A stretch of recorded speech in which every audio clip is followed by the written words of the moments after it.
সুবহানাল্লাহ আলহামদুলিল্লাহ লা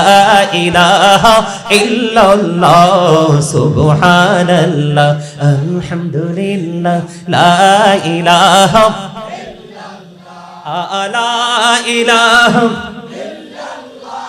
লা ইলাহা ইল্লাল্লাহ নবী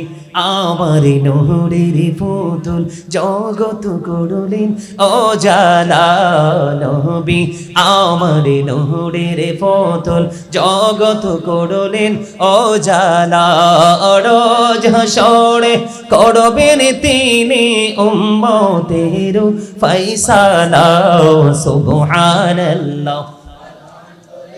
মোহাব্বতে লা সুবহানাল্লাহ আলহামদুলিল্লাহ ইল্লাল্লাহ লা ইলাহা